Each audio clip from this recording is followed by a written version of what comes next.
দরবারে মন খুলে প্রাণ খুলে আওয়াজ করে বলি আলহামদুলিল্লাহ। আল্লাহর শুকরিয়া, আল্লাহ তাআলা আমাদেরকে সুস্থ রেখে তার ইবাদতগুলো করার সুযোগ দিচ্ছেন। আল্লাহ তাআলার বান্দা হিসাবে আমাদেরকে কবুল করছেন। অন্যথায় আমরা যখন মায়ের গর্ভে ছিলাম অথবা আলমে আর রূহের জগতে ছিলাম, পৃথিবীর শুরু থেকে নিয়ে পৃথিবীর শেষ পর্যন্ত যত মানুষ আসছে এবং আসবে, সমস্ত মানুষ একটা সময় রূহের জগতে ছিল একসাথে। সমস্ত মানুষ একসাথে একটা সময় কোথায় ছিল? রূহের জগতে ছিল। ওই হাদিস অনুযায়ী বোঝা যায় যে আল্লাহ পাক রব্বুল আলামিন সমস্ত মানুষকে একসাথে সৃষ্টি করতেন। সমস্ত মানুষকে আল্লাহ কিভাবে সৃষ্টি করছেন? একসাথে সৃষ্টি করছেন। এখন তো আমরা মনে করতেছি যে তার সৃষ্টি আগে আমার সৃষ্টি পরে। বিষয়টা এমন না। আমি হাদিসটা বলবো। ওই হাদিসের মর্ম অনুযায়ী বোঝা যায় যে আল্লাহ পাক রব্বুল আলামিন সমস্ত মানুষকে কিভাবে সৃষ্টি করছেন? একসাথে সৃষ্টি করে ফেলছেন। আদম আলাইহিস সালাম থেকে নিয়ে একদম কিয়ামত পর্যন্ত যত মানুষ আসবে সমস্ত মানুষকে আল্লাহ তাআলা সৃষ্টি করে ফেলছেন একসাথে। বাকি দুনিয়ার মধ্যে পাঠাইছেন কাউকে আগে কাউকে পরে। যেমন কোরআনের ব্যাপারে একটা কথা আছে যে আল্লাহ পাক রব্বুল আলামিন পবিত্র কোরআনকে একসাথে বানায় ফেলছেন। এমন না যে এখন দরকার পড়ছে তখন আল্লাহর এই কথাটা মনে পড়ছে আল্লাহ এই কথাটা বানাইছে, এমন না। পুরো 30 পারা কোরআন, পুরো যে আমার সামনে যে কোরআনটা আছে, এই কোরআনটা আল্লাহ একসাথে বানায়া লৌহে মাহফুজের মধ্যে রেখে দিয়েছেন। কাহিনী কি হয়েছে? যখন রাসূল সাল্লাল্লাহু আলাইহি সাল্লামের যে বিষয়টা দরকার পড়ছে তখন রাসূলুল্লাহ সাল্লাল্লাহু আলাইহি সাল্লামের কাছে জিবরাইল আলাইহিস সালাতু ওয়াস সালাম লৌহে মাহফুজ থেকে বিষয়টা নিয়ে আসছেন।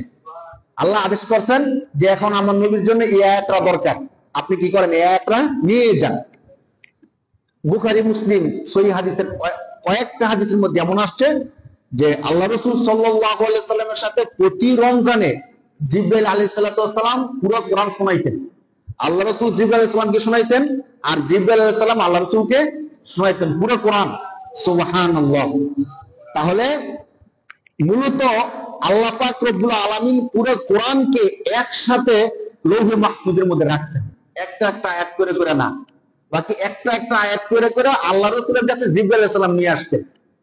হাদিসটা কি ছিল? আমরা সমস্ত মানুষ যে একসাথে আল্লাহ তাআলা সৃষ্টি করতেন। হাদিসের মধ্যে আসছে যে হযরত আদম আলাইহিস সালাতু ওয়াস সালামকে সৃষ্টি করার পর আল্লাহ পাক রব্বুল আলামিন সমস্ত রূহগুলোকে একসাথে করলেন। সমস্ত রূহগুলোকে একসাথে করে কিছু রূহকে আদম আলাইহিস সালামের ডান দিকে রাখলেন আর কিছু রূহকে আদম আলাইহিস সালামের বাম দিকে রাখলেন। রাখার পরে আল্লাহ তাআলা বললেন যে আমার বান্দা আদম, তোমার ডান দিকে যে রূহগুলো আছে, ডান দিক এবং বাম দিক সবগুলো তোমার সন্তান। কারণ পৃথিবীর শুরু থেকে নিয়ে শেষ পর্যন্ত যারা আমরা সবাই আছি, আমরা সবাই কার সন্তান? মূলত আদম আলাইহিস সালামের সন্তান। এই জন্য আমাদেরকে বলা হয় বনি আদম। আমাদের কি বলা হয় ভাই? বনি আদম। বনি অর্থ হলো সন্তান। ইবনুন, ইবনুন থেকে বনি, বনি অর্থ সন্তান, আদম অর্থ আদম। তাহলে বনি আদম অর্থ আদমের সন্তান। অনেকে বলে না যে আমরা বনি আদম। বনি আদম মানে, বনি আদম মানে হলো আদমের সন্তান। তো সত্যিকার অর্থে একদম আদম আলাইহিস সালাম থেকে নিয়ে কিয়ামত পর্যন্ত যারা আমরা আছি সবাই কার সন্তান? আদম আলাইহিস সালামেরই সন্তান। হ্যাঁ, তো আল্লাহ তাআলা বললেন যে দেখো তোমার এই সবগুলো সন্তান যারা ডান দিকে আছে বাম দিকে আছে এই সব তোমার সন্তান। বাকি যাদের রূহগুলো ডান দিকে আছে তারা হলো জান্নাতি, আর যাদের রূহগুলো বাম দিকে আছে তারা হলো জাহান্নামী। তো আদম আলাইহিস সালাম আফসোস করছিল যে আল্লাহ, ডান দিকে রূহ কম দেখা যায় আর বাম দিকে রূহ বেশি দেখা যায়। আর মানে হলো ডান দিকে যারা রূহ আছে জান্নাতি তাদের সংখ্যা কি? কম। আর বাম দিকে যে রূহগুলো আছে তাদের সংখ্যা কি? বেশি। তো উনি আফসোস করছিল যে আল্লাহ, আমার এত বেশি সন্তান তারা জাহান্নামী হবে, কেমন না একটা বিষয়টা। এখন একটু খেয়াল করে দেখেন, ছোট্ট করে আমাদের পরিসংখ্যানটা বলি। এখন গণনা অনুযায়ী পৃথিবীর মধ্যে প্রায় 750 কোটি, ধরেন 700 কোটি প্লাস, ধরেন 700 কোটি প্লাস মানুষ পৃথিবীর মধ্যে এখন আমরা বসবাস করতেছি। তো পরিসংখ্যান অনুযায়ী, গবেষণা অনুযায়ী বলা হইতেছে যে 750 কোটি অথবা 700 কোটি মানুষের থেকে 200 কোটি হলো মুসলমান, 700 কোটি থেকে কয়শো কোটি মুসলমান, আর বাকি 500 কোটি কি মুসলমান না, কাফের ধরেন। তাহলে এখান থেকে তো সংখ্যাটা আমরা বার করতে পারি, অর্ধেকও না, অর্ধেক থেকে আরো বেশি মানুষ কি অমুসলমান, যারা কাফের, জাহান্নামী। তো স্বাভাবিকভাবে জাহান্নামের সংখ্যাটা কি বেশি এই দৃষ্টিকোণ থেকে। তো যে 200 কোটি মুসলমান আছে, এই 200 কোটি মুসলমানের মধ্যে আবার কাদিয়ানি আছে, তাদেরকে মুসলমান বলা হয়, অথচ প্রকৃত অর্থে তারা মুসলমান না। শিয়া আছে, সব শিয়া মুসলমান না, শিয়াদের মধ্যে 12টা দল, 12 দলের মধ্যে অনেক দল কিনা মুসলমানই না। তাদের মধ্যে একটা দল আছে যাদের আকীদা অনেক বেশি খারাপ। কি দৃষ্টিকোণ থেকে? তাদের বিশ্বাসটা হলো যে জিবরাইল আলাইহিস সালাতু ওয়াস সালাম মূলত, দেখেন কত মানে একটা হাস্যকর একটা বিশ্বাস। কাদের কথা বলতেছি? যারা শিয়া, ইরান তাদের প্রভাব বেশি, বিশ্বের অনেক রাষ্ট্রের মধ্যে শিয়া আছে, বাকি ইরান তাদের মূল কেন্দ্র। তো তাদের একটা দলের আকীদা এমন যে জিবরাইল আলাইহিস সালাতু ওয়াস সালাম ওহী নিয়া মূলত আসছিল আলী রাদিয়াল্লাহু তাআলা আনহুর কাছে। নাউজুবিল্লাহ বলেন। জিবরাইল আলাইহিস সালাম ওহী কার কাছে নিয়ে আসছে? মানে তাদের ভাষ্য মতে জিবরাইল আলাইহিস সালাম মূলত ওহী নিয়ে আসছিল কার কাছে? আলী রাদিয়াল্লাহু তাআলা আনহুর কাছে। কিন্তু আলী রাদিয়াল্লাহু ঘরে পায় নাই, যার কারণে এই ওহী নিয়ে গেছে কার কাছে? রাসূলের কাছে। নাউজুবিল্লাহ জালিক। যার কারণে নবী হওয়ার কথা ছিল আলী, নবী হয়ে গেছে কে? এরকম কথা বলে মানুষ ভুল করতে পারে। আল্লাহর ফেরেশতা, যে ফেরেশতাদের সর্দার জিবরাইল আলাইহিস সালাম, তার দ্বারা কি ভুল হওয়া সম্ভব? তিনি ভুল কিভাবে করবেন? তিনি তো আল্লাহর আদেশটা মানেন মাত্র। আল্লাহ বলেন লা ইয়াসুনাল্লাহ মা আমারহুম ওয়া ইয়াফালুনা মা ইউমারুন। ফেরেশতারা হলো এমন, আমি আল্লাহ যা বলি তাই করে। তো জিবরাইল আলাইহিস সালাম তো ভুল করার কথা না কথা, কিন্তু তাদের এটা বিশ্বাস জিবরাইল আলাইহিস সালাম আল্লাহ রাসূলকে ঘরে পাইছে, আলী রাদিয়াল্লাহু ঘরে পায় নাই। কারণ আলী রাদিয়াল্লাহু তাআলা ছোট থেকে রাসূলের ঘরে থাকতো বেশিরভাগ। তো মূলত আসলে আলীকে দেওয়ার জন্য নবুয়ত, কিন্তু আলীরে পায় নাই, পাইছে কারে? আমাদের নবীকে। তো নবীকে বলে দিয়ে হচ্ছে। এমন আকীদা যারা রাখে তাদের ঈমান আছে নাকি নাই? তো শিয়াদের মধ্যে এই একটা দল যারা আছে তাদের কি নাই? একদম ঈমানই নেই। আর শিয়াদের আরেকটা দল আছে যারা মনে করে যে নবী ঠিক আছে, আমাদের নবী নবী, আলী রাদিয়াল্লাহু তাআলা আনহু সাহাবী, এটা ঠিক আছে।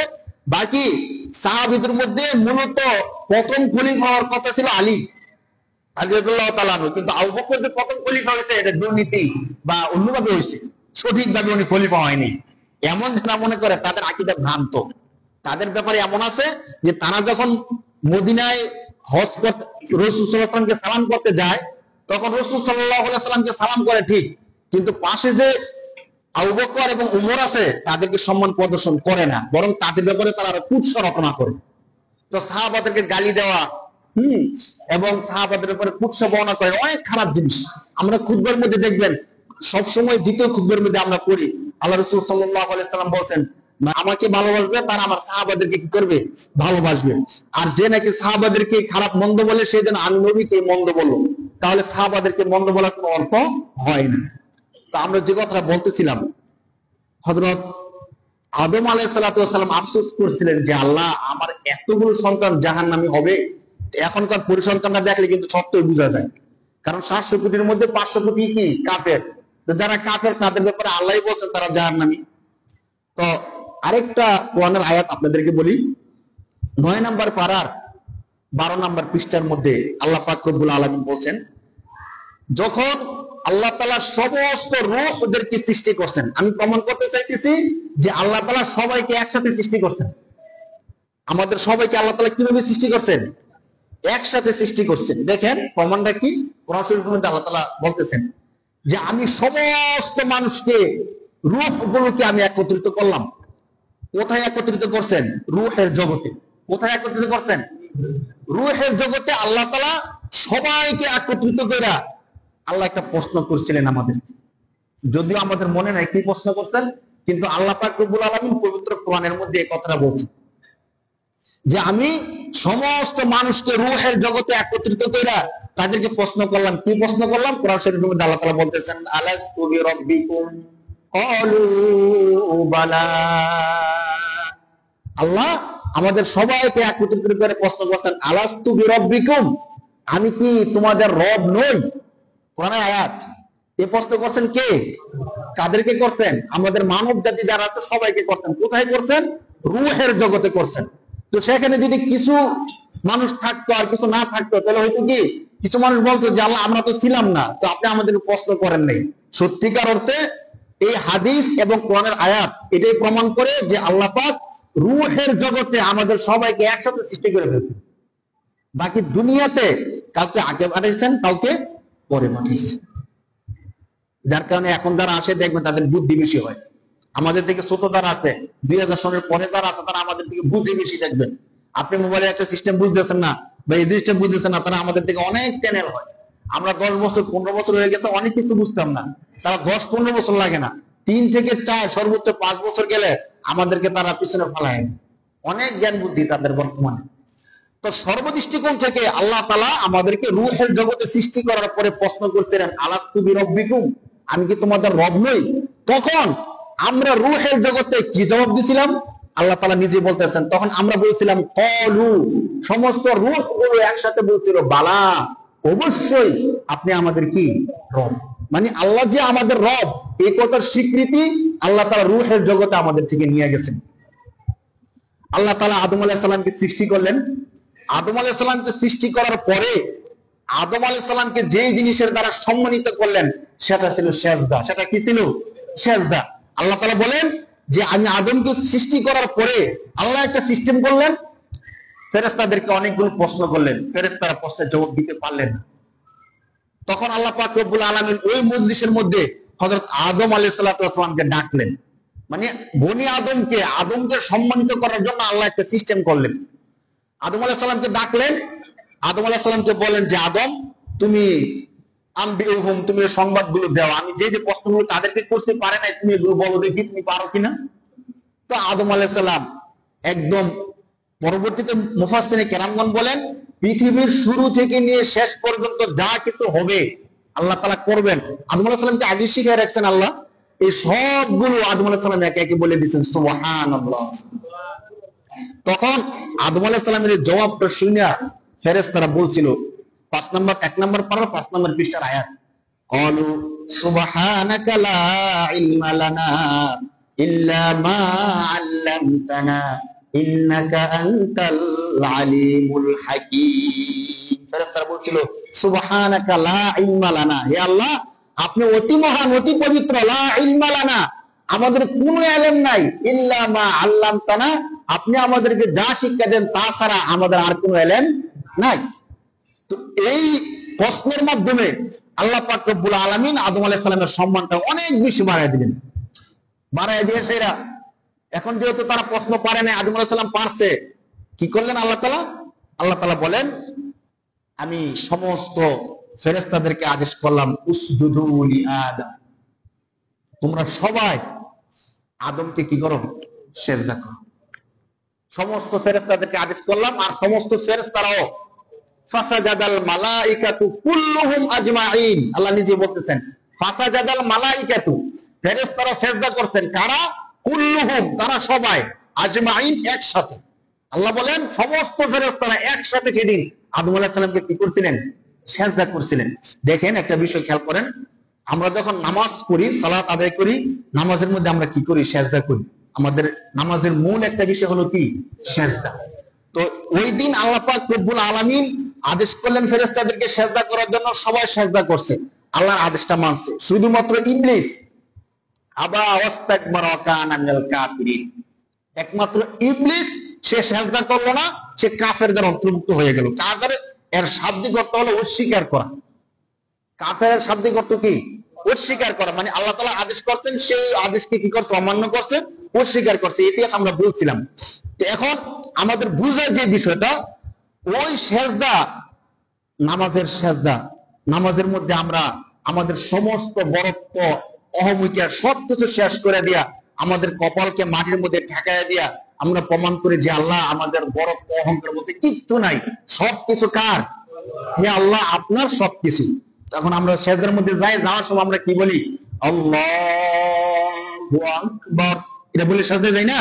এর মানে কি? আল্লাহু আকবার মানে আল্লাহ আপনি মহান, আপনি বড়, আমাদের মধ্যে বরত্ব বলতে কিছু নাই, আমাদের মধ্যে যা আছে সব কে দিছেন? আল্লাহ আপনিই দিছেন। যখন সিজদার মধ্যে যাওয়ার পরে আবার বলি সুবহানা রাব্বিয়াল আ'লা, সুবহানা রাব্বিয়াল আ'লা। সুবহান মানে অতি পবিত্র, অতি মহান। রব্বিয়া, রব্বি অত রব, প্রতিপালক, ইয়া মানে আমার, ইয়া মুতাকাল্লিম, রব্বিয়া আমার রব অতি মহান, অতি পবিত্র, শুধু পবিত্র না, আল আ'লা অতি উচ্চ, যার মান মর্যাদা। সুবহানাল্লাহ। আমরা আমাদের সমস্ত অহংকারকে, বরত্বকে বিসর্জন দিয়ে সেজদার মধ্যে গিয়ে আবার আমাদের রবকে বলি যে মহান রব, আপনি অতি পবিত্র এবং আপনার নাম, শান, মান সবচেয়ে বড়। সুবহানাল্লাহ। আমরা বললেও আল্লাহ অতি মহান, অতি পবিত্র, না বললেও আল্লাহ অতি মহান, অতি পবিত্র। বাকি মুফাসসিরিনে কেরামগণ বলেন, বান্দা যখন তার সমস্ত অহংকার বর্জন করে আল্লাহকে সেজদা করার জন্য তার কপাল মাটির মধ্যে ঠেকায়, অথচ যত পরমত আসুক, যত ক্ষমতাধর আসুক, তার সামনে আমরা মাথা নত করি না? করি? কারোর সামনে আমরা মাথা নত করি না। মুসলমান যে সে কারোর সামনে মাথা নত করতে পারে না, করে না। বাকি যখন আল্লাহর সামনে দাঁড়াই তখন আমাদের অহংকার আর বরত্ব বলতে কিছু থাকে না।